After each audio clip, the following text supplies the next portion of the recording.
Gracias, señora Presidente, compañeras, compañeros. Buenas tardes, señor Ministro. Siguiente. Le tomo la palabra a don Mario. Efectivamente, se trata de decir la verdad, y para decir la verdad hay que decir la verdad, solo la verdad y nada más que la verdad, y hay que decir la verdad en tiempo real.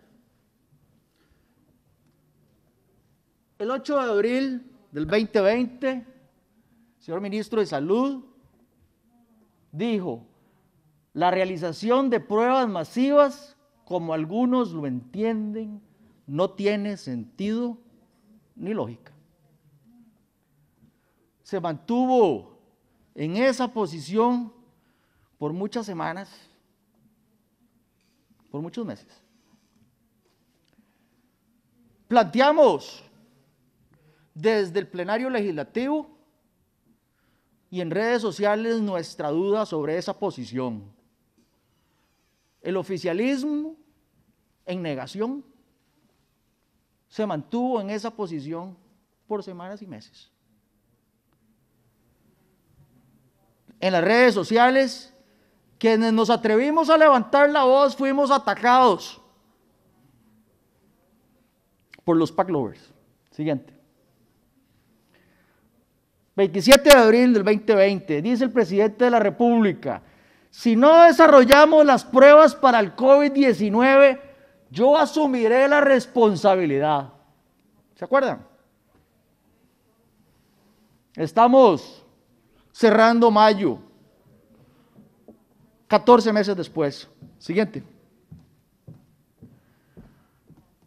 28 de abril del 2021, este mes reciente. Proyecto pruebas de saliva de COVID. Caja suma 4 meses sin responderle a la Universidad de Costa Rica. La misma universidad a la que el PAC le apostó para las pruebas con caballos, recibió la espalda durante 4 meses. Siguiente. 27 de marzo del 2020.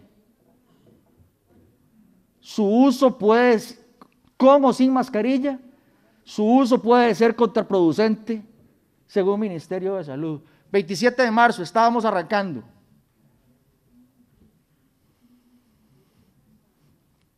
Pero además, muchos dijimos que eso no tenía sentido. Muchos dijimos que eso no es lo que estaba pasando en otros países. Y el oficialismo en negación se mantuvo en esa posición por semanas y por meses. Hago un paréntesis, porque en ese momento, ¿se acuerdan, compañeras y compañeros? Estábamos allá en el Auditorio Nacional, ¿se acuerdan?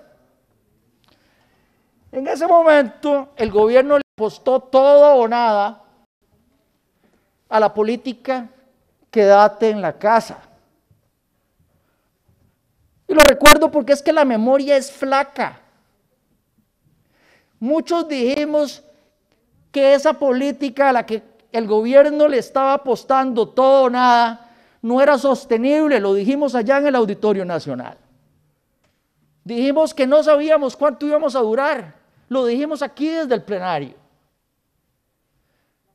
Que no teníamos un horizonte, también lo dijimos en el encuadre del bono proteger, cuando el gobierno salió a hacer politiquería con el bono proteger, porque estaba desesperado para, por ejemplo, diputada León Marchena, quitar los fondos de Fonatel que ahora exigen que los gastemos, los invertamos en el proyecto de alfabetización.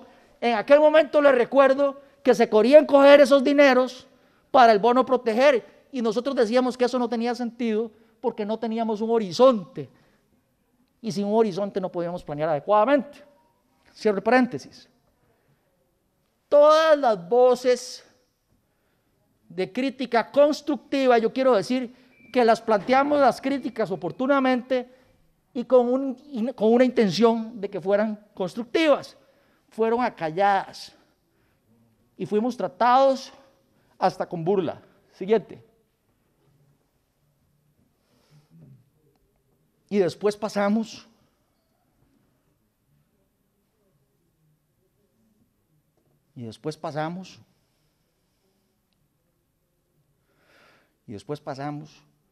al chorizo.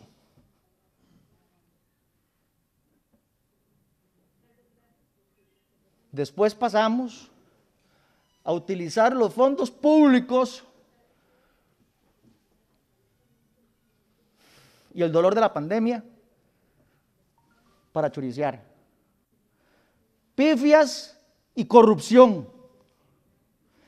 Y recuerdo esto no solo porque la memoria es flaca, sino que lo recuerdo porque estamos hablando de la verdad, don Mario, de la verdad, toda la verdad y nada más que la verdad en tiempo real. Y esto es parte de la verdad. Siguiente.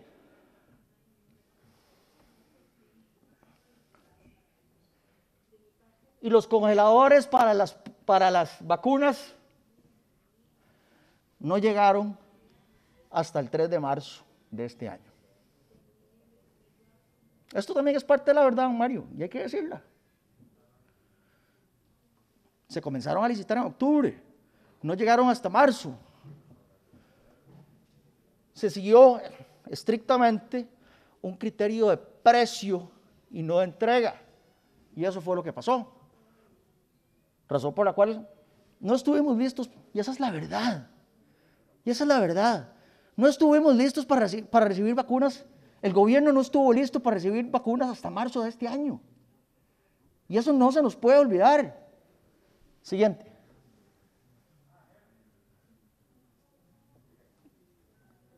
Mala planificación y corrupción. Ya para abril del 2021, como país, tuvimos que comenzar a recurrir a la limosna internacional. Siguiente.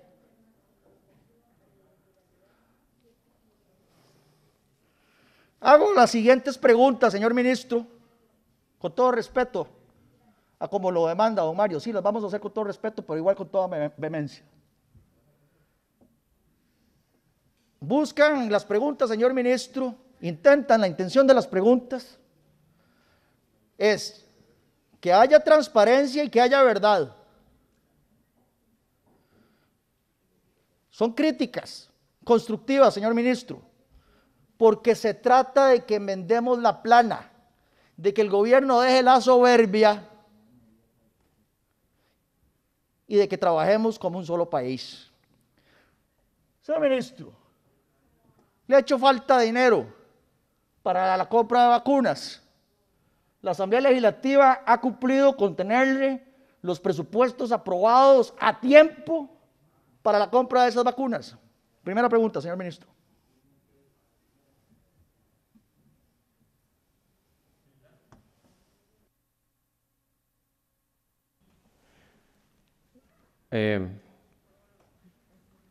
No quiero que se usen frases mías de forma descontextualizada, señor diputado. Le voy a decir lo que yo dije en ese momento de las pruebas masivas. Las cantidades de pruebas son muy limitadas en ese momento. Todo el mundo está viendo cómo se aprovisiona de este tipo de pruebas y la demanda es altísima.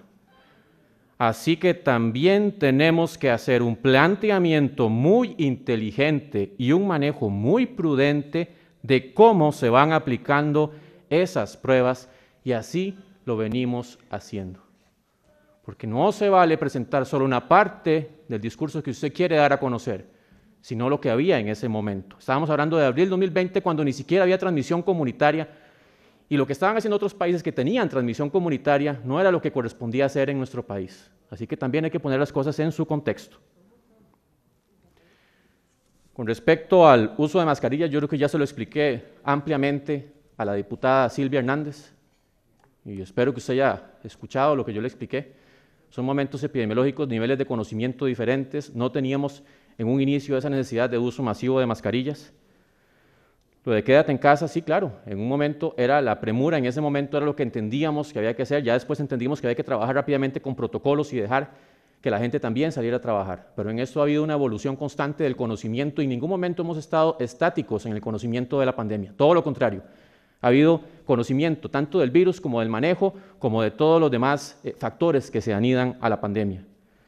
Y lo que usted menciona de los congeladores, vean, en realidad los tiempos de entrega eran muy similares de lo que podían entregarse. Y nosotros teníamos desde diciembre congeladores prestados que nos sirvieron perfectamente para la cantidad de vacunas que se manejaron hasta esa fecha. Entonces hay que poner las cosas en su contexto, señor diputado. Y con respecto a sus dos preguntas, sí y sí. Gracias. Siguiente pregunta. Y sí.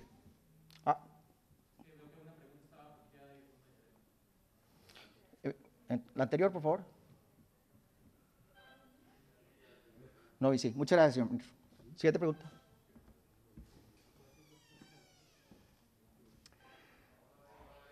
La comisión de vacunación, por mucha presión, cambió la política e incluyó a los docentes en el cuarto grupo a vacunar. ¿Usted me puede indicar quién hizo la presión para que en ese grupo 4 se incluyeran a los criminales que están en las cárceles? Ahorita vamos a ver la diapositiva correspondiente. ¿Por qué los presos van primero que miles de costarricenses que también viven en hacinamiento, en precarios, por ejemplo? Personas que no pueden hacer teletrabajo y niños que no pueden tener educación virtual. ¿Por qué van las personas que están en las cárceles primero que las empleadas domésticas, los trabajadores del sector turismo, choferes de bus, taxistas? Siguiente. Ahí está la filmina a la que hago referencia. Pueden ver que dentro del grupo 4 están las personas privadas de libertad y hay incluso los estudiantes de ciencias de la salud y técnicos afines en campos clínicos de la Caja. Y vemos también a las personas que viven hacinadas en los precarios, costarricenses y no costarricenses, están posteriormente. Señor ministro, la anterior para que el señor ministro pueda ver las preguntas. Gracias, señor diputado. Sí, por favor,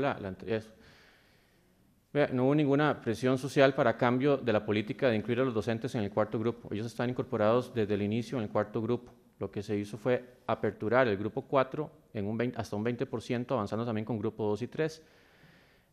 Siempre se ha contemplado los docentes en ese grupo. Entonces, esto de los privados de libertad, también es importante indicar la dinámica tan compleja que tienen las condiciones en que viven ellos por el nivel de institucionalización que tienen, que pueden provocar brotes que dejan muchísimos, lamentablemente incluso personas o fallecidas o en UCI.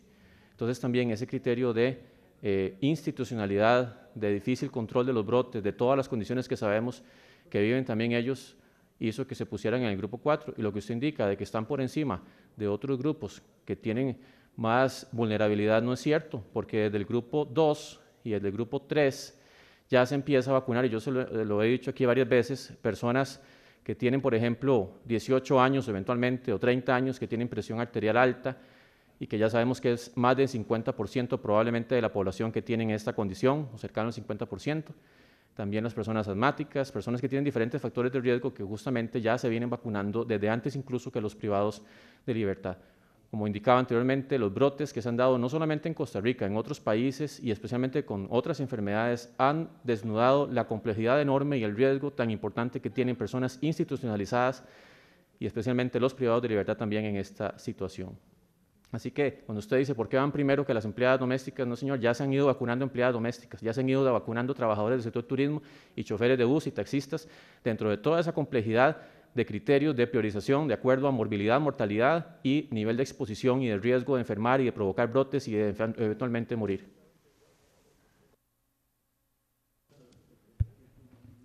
Gracias, ministro. Diputado, disculpe que lo interrumpe. Por el orden, diputada. Adelante. Gracias, señora presidenta. Es que ya aquí se ha vuelto costumbre callar ante la apología del odio que un día sí y otro también hace el Partido Unidad Social Cristiana contra poblaciones que tienen algún tipo de vulnerabilidad estructural. Yo no puedo tolerar que en este plenario básicamente se diga que una persona privada de libertad no es un ser humano, que no merece la misma atención de ser humano que cualquier persona, y por lo menos yo quiero levantar mi voz porque ya estoy de verdad indignada de ver que el Partido Unidad Social Cristiana todos los días y cada mes hace apología del odio contra una población, sean personas afrodescendientes, sean privados de libertad o lo que sea, y no debería de permitirse este tipo de intolerancia y discriminación en un plenario, en un parlamento que cree en la democracia y que cree en los derechos humanos.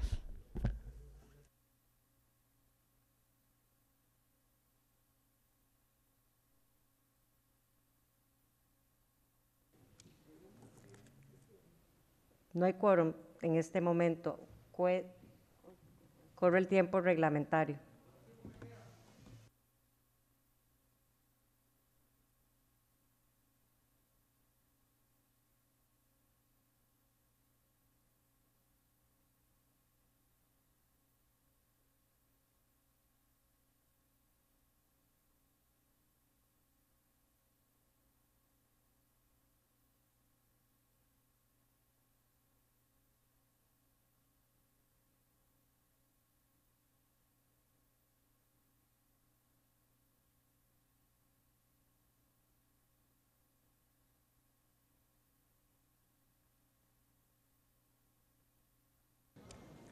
Continúa el diputado Muñoz en el uso del tiempo que le corresponde, hasta por 7 minutos.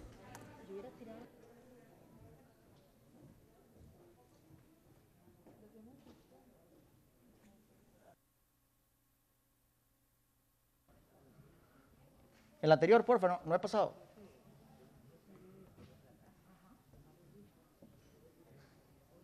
No, el anterior, porfa. Anterior, porfa. Anterior, porfa. ¿Dónde están las preguntas, porfa? Esa.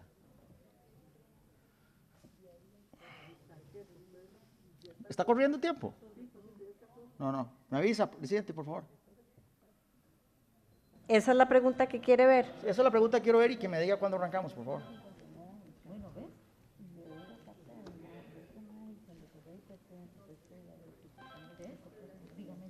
¿Sobró tiempo ahí, no? ¿Le sobró tiempo a ustedes? Sí, está bien, pero no está corriendo el tiempo. Ya me dijo la presidenta. Que no está corriendo el tiempo, me dijo la presidenta. Ya me dijo que no estaba corriendo el tiempo. No, ella me dijo. A partir de este momento, Gracias, don Pedro. Gracias. Entonces queda claro de la respuesta del ministro que las empleadas domésticas, los trabajadores del sector turismo, los choferes de bus, los taxistas y todos los que viven en hacinamiento y precarios, que no tienen una condición de vulnerabilidad, están rezagados a los privados de libertad. Siguiente pregunta, por favor. ¿Cuántas dosis se han desperdiciado o dañado? ¿Por qué personas no llegaron a la cita?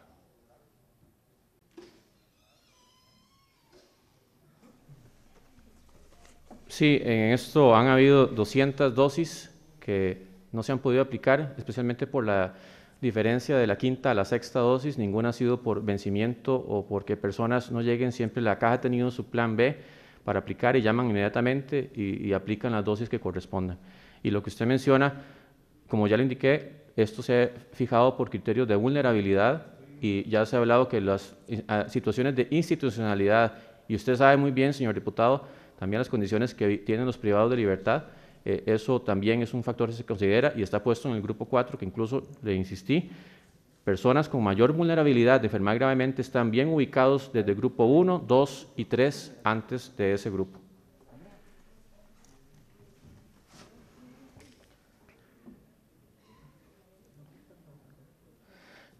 Yo tengo información, señor ministro, de que han sido prácticamente 5,000 dosis las que se han desperdiciado. Vamos luego a cotejar eso. La siguiente pregunta, por favor. De las personas vacunadas, ¿cuántos costarricenses hay que no están asegurados y por ende no están inscritos en UIS o son invisibles para la caja. ¿Cuántas de esas personas vacunadas tenían seguro de la caja? Ese dato sí tan específico podríamos tratar de tenerlo, no lo tengo acá a mano, lo podríamos ver con la caja justamente si se puede obtener. El sentido de la pregunta es el siguiente. Hay muchas personas que no están aseguradas, que son invisibles, y no hay una campaña para ir a buscar a esas personas. Son casualmente las personas que están en estado de mayor vulnerabilidad. Me preocupa sobremanera esas personas que no tienen acceso a inscribirse por un correo electrónico o que no tienen un teléfono estable para recibir una llamada para avisarles que pueden vacunarse. Siguiente pregunta. Ministro, ¿qué es lo que exactamente dice la cláusula de confidencialidad del contrato de Pfizer? No. Lo que dice es lo que ya he indicado en resumidas cuentas, que no se puede liberar información que no esté autorizada por la compañía para ser liberada. En resumidas cuentas eso es. Sí. ¿Está usted en capacidad de entregar la redacción exacta de esa cláusula de confidencialidad? Solo de la cláusula. No sé, eso se puede. ¿Ah? Un momentito, don Pedro.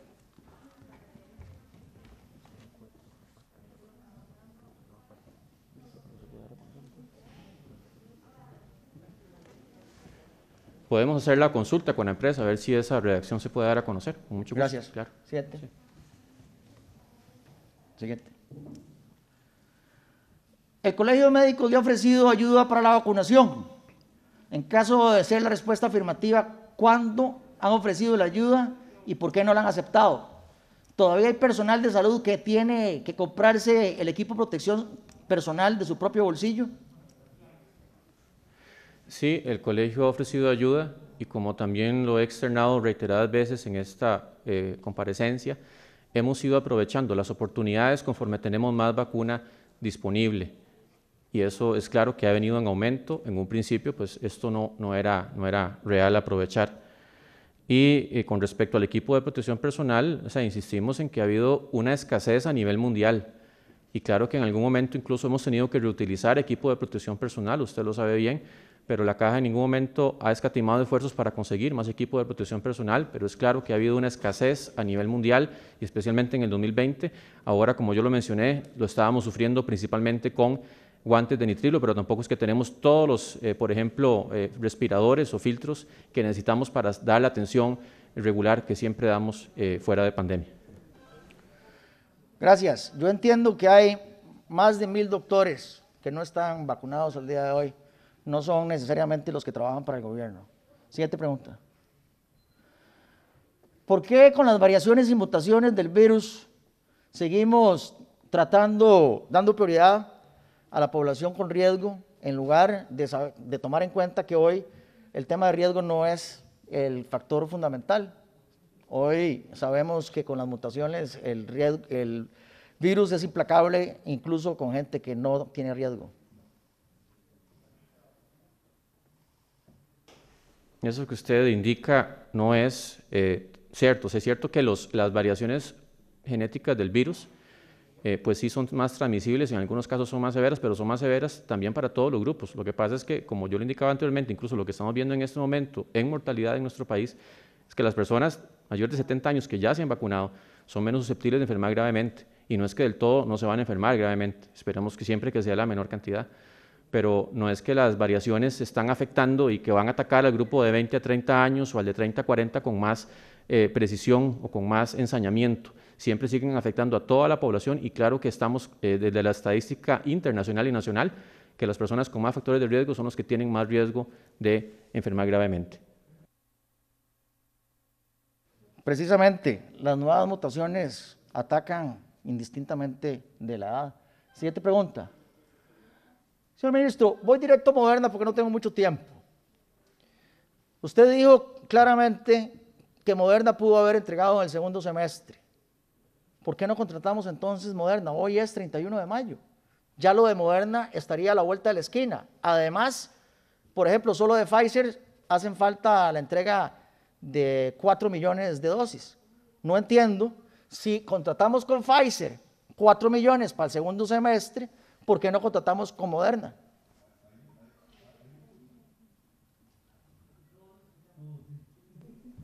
Todo lo escuchamos, sí, señor.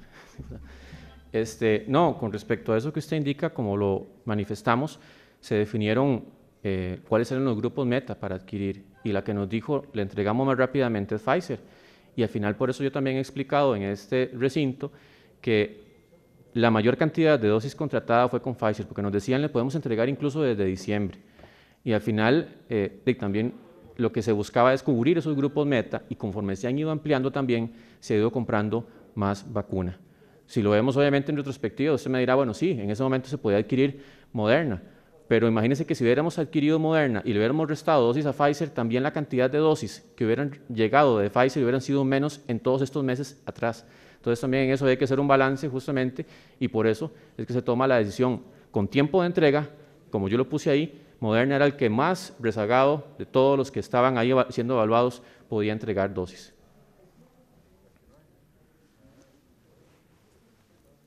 Casualmente, pudimos haber contratado igual Pfizer y al mismo tiempo Moderna para el segundo semestre, y eso fue lo que no se hizo. Yo no estoy diciendo que contratáramos Moderna en perjuicio de Pfizer. Estoy diciendo que se pudieron haber hecho las dos cosas, especialmente de que no le ha faltado plata por falta de aprobación de este gobierno. Y una recomendación, ministro, ya que no se negoció con Sputnik y con las chinas, sujetas a aprobación de los entes internacionales, eso es lo que se debió haber hecho y le sugiero que lo haga. Se pudo haber negociado con China y con Rusia sujeto a aprobación de los entes regulatorios, y eso no se hizo y todavía se puede hacer. Siguiente. Hoy, señor ministro, podemos hacer las cosas mejor. Muestra de esto son las últimas preguntas que le hice. Pudimos haber contratado con Pfizer y con Moderna. El precio, la diferencia de precio de Moderna no era un factor para haber excluido del todo a Moderna. Y eran dos cosas que no eran excluyentes entre sí. De igual manera, pudimos haber sido más abiertos de mente con las pruebas y con las mascarillas. Hoy podemos serlo. Señor ministro, seamos más agresivos. De aquí no le van a faltar recursos. Nosotros no hemos sido mezquinos a la hora de aprobar los recursos. La población de este país lo merece. Y la creatividad que no sea para ir a pedir prestado a nuestros vecinos. Que la creatividad sea para utilizar las mejores prácticas, para probar, para trabajar con lo que están diciendo los científicos de la UCR. Las críticas que hemos hecho en su momento, señor ministro, han sido para procurar que Costa Rica esté mejor. Y de esta manera, seamos más claros. Quedo en espera de la cláusula de confidencialidad. Quedo esperanzado de que se pueda negociar, aunque sea tardíamente, con Moderna. Y señor ministro, también se pudo haber negociado con Sputnik y con las chinas, sujeto a aprobación de los organismos internacionales. Ya estaríamos recibiendo vacunas chinas. Muchas gracias. ¿Me quedan 3 minutos? No, pues ya terminé. Muchas gracias.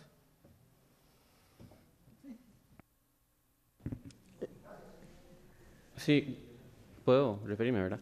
Sí, adelante, sí, ministro. Muchas gracias.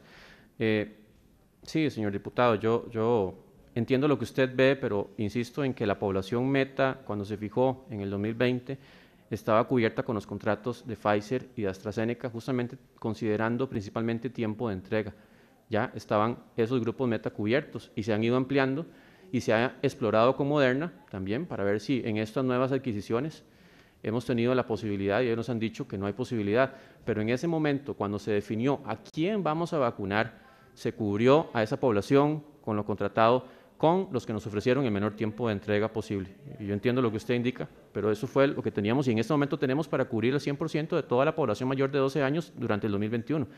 Y claro que al final como también lo comentaba con la diputada Silvia Hernández, hay posibilidad también de adquirir eventualmente alguna otra vacuna y también estamos explorando los mecanismos de donación para acelerar, pero sí es importante indicarle que todas esas decisiones se tomaron en el peso de la evidencia, de lo que estaba más cercano de ser aprobado por una agencia rigurosa, estricta, y vea que así ha sido. Cuando vimos que Sputnik 5 y las de fabricación china no estaban prontas a ser sometidas a aprobación por una agencia estricta, justamente eso quitó puntos dentro de toda esa evaluación, y vea que en realidad la única, bueno, ha sido hasta el momento Sinopharm, ¿verdad?, por parte de la OMS, pero no ha sido así para las otras vacunas. O sea, nos apuntamos con las que estaban más cerca de ser aprobadas y que tenían justamente más avance y más disponibilidad real también de entregar rápidamente, ¿verdad?, que eso es lo que ocupábamos. Con respecto a las pruebas de saliva, yo también me refería anteriormente, o sea, ha costado que el SEC, ¿verdad?, o más bien no han sometido, ha costado que sometan al SEC, al Comité Ético Científico de la UCR, el grupo de investigación, y también pues por mucho tiempo, desde que ellos estuvieron tratando de que se aprobara todo esto y que nos acercamos a ellos, el proyecto hasta diciembre del 2020 fue inscrito solamente la fase 1 para lo que es pruebas en saliva artificial y costó mucho. O sea, nosotros le decíamos, pero ese prueba...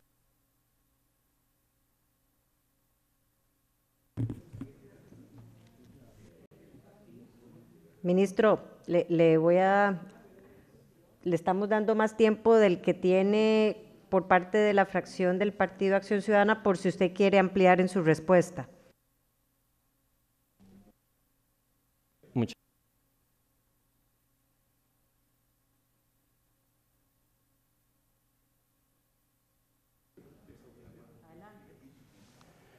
Sí, muchas gracias.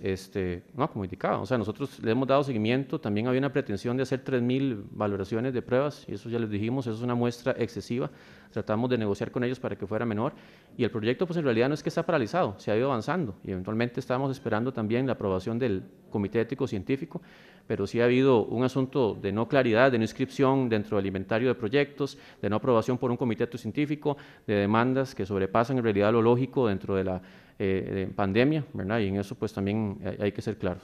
Gracias.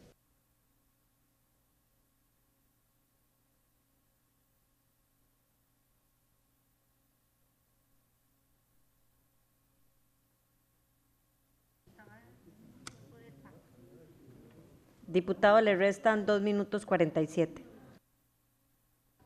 Gracias. De la respuesta me queda claro que pudimos haber hecho un colchón de vacunas extras y que no lo hicimos. Pudimos haber contratado con China y con Rusia sujeto a aprobación de los organismos internacionales.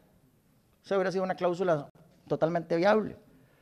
Y también pudimos haber contratado un colchón extra con Moderna para entrega en el segundo semestre, de la misma manera como Pfizer va a entregar 4 millones de dosis en el segundo semestre. Señor ministro, si el tema hubiera sido plata, aquí no le hemos negado un 5 y no se lo hubiéramos negado. Y la verdad que un colchón nos vendría muy bien. Pero de nuevo, el tiempo perdido, hasta los sueños, hasta los justos lo lloran. No vamos a llorar por el tiempo perdido. Hay muchos justos que hoy lamentablemente están muertos.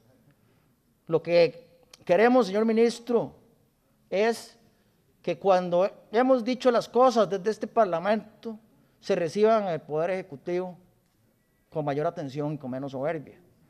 Así lo dijimos, por ejemplo, desde abril del año pasado, cuando le dijimos que la política de quédate en la casa no iba a ser suficiente. Hoy el país sufre, y la salud sufre, y la economía sufren. Nosotros los planteamientos que hacemos, lo hacemos con todo respeto, aunque lo hagamos con toda vehemencia, porque queremos aportar a la solución del país. Que Dios lo bendiga, ministro, porque estamos todos en sus manos. Buenas tardes. Gracias, señor diputado. No, en esto, o sea, yo creo que más bien lo que escuchamos y lo valoramos, o sea, es parte del ejercicio y más viniendo del primer poder de la República. Así que somos conscientes que ustedes pueden tener iniciativas, ideas, pero también, como le indicaba anteriormente, hay momentos epidemiológicos, hay cosas que no se pueden hacer, como testeos masivos con PCR en momentos que no hayan pruebas, y algunas cosas que usted menciona, pero siempre estamos anuentes a escuchar y ver cómo podemos incorporar o mejorar. Gracias.